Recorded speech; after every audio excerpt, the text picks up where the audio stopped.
안녕하세요. 배상책임보험 및 근제보험 이론과 실무를 맡고 있는 이페스코리아 강사 임경아 손해사정사입니다. 오늘 이 시간에는 이 해당 과목을 들어가기에 앞서서 이러한 부분들에 대해서 기초적으로 여러분들 좀 알고 계셔야 하는 내용들에 대해서 간략하게 좀 설명을 드리고자 합니다. 배상책임과 근제보험이 어떠한 보험 상품인지 좀 알아보도록 하고요. 그리고 보험의 구조, 그리고 여러분들께서 이 과정에 들어오시기 전에 어느 정도는 기초적으로 알고 계셔야 하는 그런 용어들, 그리고 올해는 어떻게 기출문제가 나왔는지 그러한 부분들을 좀 설명을 드리고요. 향후에 여러분들께서 어떠한 마음가짐으로 좀 준비를 하셔야 하는지 그러한 부분들에 대해서 간략하게 좀 설명을 드리도록 하겠습니다. 자, 배상책임보험은 보험에 가입되어 있는 피보험자, 즉 가해자가 지는 법적 책임을 담보해주는 상품입니다. 쉽게 설명드려서 제가 키우는 강아지가 길 가는 행위를 물었다고 가정을 해봅시다. 그러면 그에 관해서 우리는 손해배상 책임을 지게 됩니다. 이러한 손해배상 책임을 보험으로 대신하는 상품이 바로 배상책임 보험이라고 보시면 되겠습니다. 그렇다면 배상책임을 공부하는 방법이 있는데요. 첫 번째로 여러분들께서는 법률상 책임에 대한 부분들을 먼저 공부를 하시게 될 겁니다. 배상책임 보험 상품 자체가 법적 책임을 담보해주는 상품이기 때문에 가해자인 피보험자에게 법적 책임이 있는지 없는지 그 유무는 상당히 중요합니다. 그로 인해서 법적 책임에 대한 부분들을 먼저 공부하시게 될 거고요. 그리고 두 번째로는 해당 사고가 이 해당 보험으로 담보가 되는지 그 유무를 파악해야 하기 때문에 그러한 보험 상품을 우리가 공부를 하게 됩니다. 자, 배상책임 보험은 앞서 설명드렸던 것처럼 우리가 법적 책임을 담보해주는 상품이라고 말씀을 드렸습니다. 크게 제목으로는 우리가 배상책임보험 및 근제보험으로 이렇게 구분지어서 설명을 드리는데요. 교재 제목도 그렇고요. 근로자 재해보험은 자,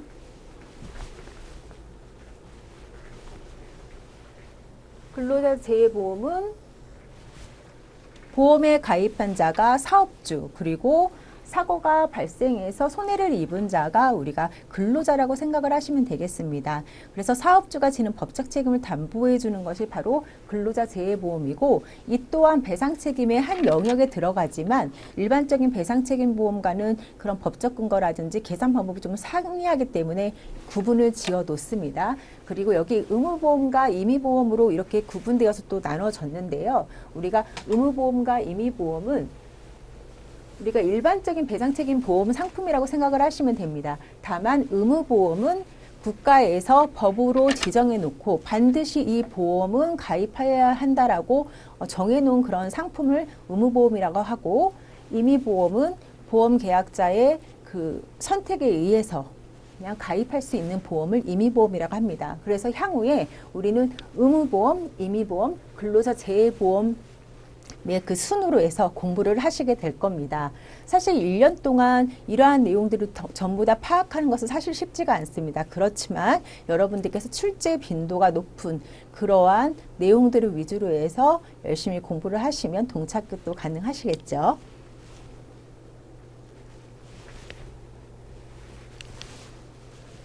자, 배상책임보험의 구조를 살펴보도록 하겠습니다. 앞서서 설명드렸던 그 내용과 비슷한데요. 결국 우리가 일반적인 배상책임, 그래서 의무보험과 임의보험을 먼저 공부하시게 되고, 근로자가 업무상 재해를 입었을 때 사업주가 지는 법적 책임을 담보해 줄 수 있는 근로자 재해보험 상품을 우리가 순차적으로 공부를 하시게 될 겁니다. 향후에도 지금 여기 내용처럼 지금 국가에서도 법으로 강제하고 있는 그러한 상품들은 이제 계속 늘어나고 있고 향후에도 마찬가지일 겁니다. 그래서 여러분들 다양한 배상책임 보험 상품이 있기 때문에 그러한 부분들을 숙지해서 공부를 하시는 것이 좀 더 효율적인 부분들이 있고요. 그러한 부분들은 좀 전문가를 통해서 안내를 받으실 필요가 있겠습니다. 여러분들께서 이 공부를 시작하시기 전에 이 정도 내용은 기본적으로 알고 계시자 하는 시간을 좀 가져보자 기초용어 해설에 대한 부분들을 좀 설명을 드리고자 합니다. 자, 보험계약자. 결국 보험료를 내는 사람입니다. 보험회사와 보험계약을 체결하고 보험료를 내는 사람 우리가 보험계약자라고 하고, 피보험자는 보험사고 발생의 대상이 되는 사람으로 배상책임보험에서는 다른 사람에게 법률상 손해배상을 책임을 지는 자가 바로 피보험자입니다. 그래서 배상책임 보험은 특별한 경우가 아니라면 보험계약자와 피보험자가 거의 동일한 경우가 많습니다. 자, 그리고 보험료. 보험료는 이 보험계약자가 회사에 지급하는 금원을 보험료라고 하죠. 그래서 보험료를 지급을 하여야 담보가 되기 때문에 보험료와 보험금의 그 개념을 정확하게 이해를 하고 계셔야 합니다. 보험금은 보험사고가 발생했을 때 보험회사에서 지급하는 금원이 바로 보험금이 되는 것입니다. 배상책임은 무엇이고 또 배상책임 보험은 무엇이냐? 배상책임은 말씀드렸던 것처럼 결국은 손해배상에 대한 책임. 어떠한 과실이 있어서 타인의 권리를 침해한 사람이 그 손해를 담보해줘야 되는 거, 그 책임을 물어줘야 되는 부분들을 배상책임이라고 하는 것이고, 이러한 법적 책임을 담보해주는 보험 상품이 바로 배상책임 보험인 것입니다. 자, 그러면 우리가 법률상 책임 앞서서도 제가 여러 번 반복을 했는데요. 이 법률상 책임의 가장 근간에 되는 것이 민법 제390조와 민법 제750조가 되겠습니다.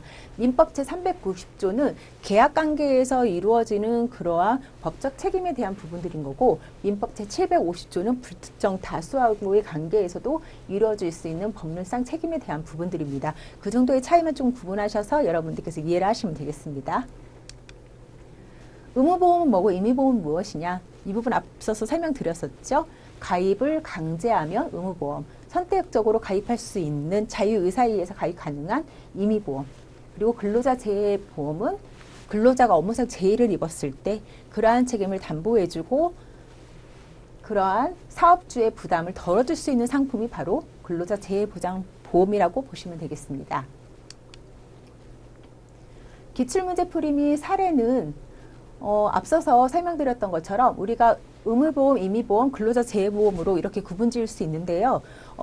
세 보험 모두 중요하기 때문에 여러분들께서 어떤 부분에 더 치우쳐서 공부하실 필요는 없습니다. 워낙 다 중요합니다. 그리고 출제 빈도도 여러분들께서 여기에 40, 30, 30 이렇게 비중을 굳이 구분을 지어놓기는 하였습니다만 사실 이러한 퍼센테이지가 결국 그 무의미할 정도로 새 보험 상품 너무나 중요하고요. 해마다 해당 보험 관련된 상품들이 골고루 출제가 되고 있기 때문에 여러분들께서 이 중요한 그런 내용에서는 그 우열을 가릴 수 없다라고 생각을 하고 계시면 되겠습니다.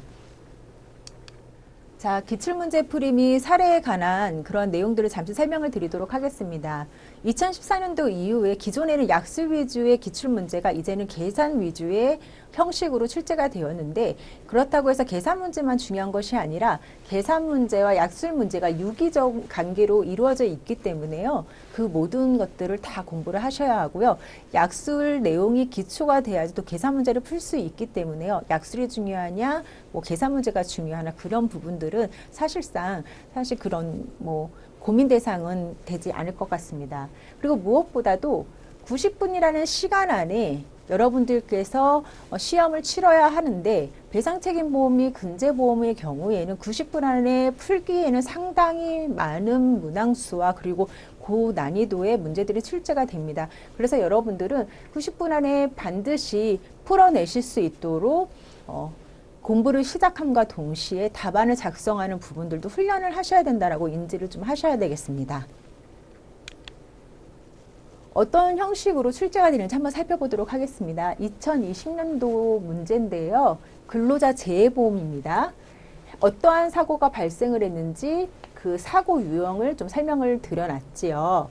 그래서 근로자가 쇼핑센터에서 공사를 하던 중 결국에 사고를 당하고 여기 이 자에게 보험회사가 지급하는 보험금을 산정하는 것이 바로 이 문제의 핵심이었습니다. 이 문제를 풀기 위해서 어떠한 보험에 가입되어 있고, 그리고 근로자의 직업과 그리고 급여와 그리고 근로관계 그 계약 기간이 어느 정도였는지, 그리고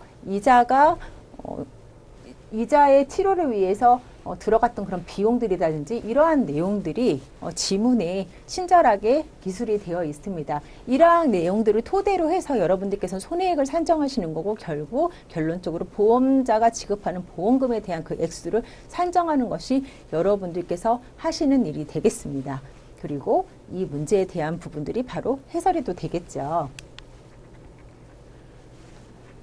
자, 해당 문제는요, 총 20점의 문제였는데요. 지금 보시는 것처럼 질문 1, 질문 2, 바로 질문 3, 질문 4 이렇게 총 20점 문제에서 각각 또 소분하여서 문제를 다시 출제를 합니다.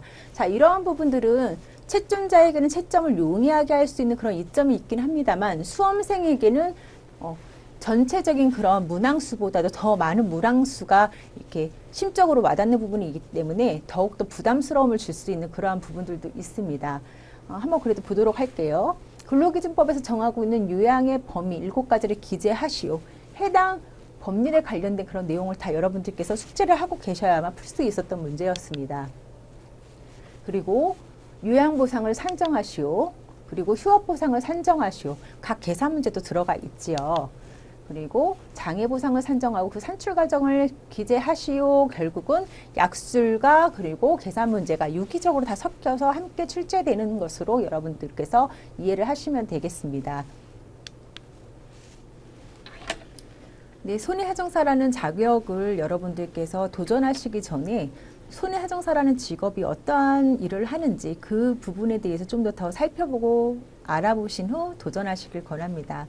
사실 손해하정사라는 직업은 우리가 사고가 발생했을 때 사고를 조사하고 결국은 보험금 산정에 대한 부분까지 일련의 과정들을 다 다루는 그런 직업이긴 하지만 여러분께서 아셔야 하는 것은 가장 무엇보다도 공정하고 객관적인 손해 산정을 하는 것이 가장 중요한 직업이기 때문에 여러분들께서의 그러한 도덕적인 그런 개념이라든지 마음가짐이 상당히 중요한 직업이 되겠습니다.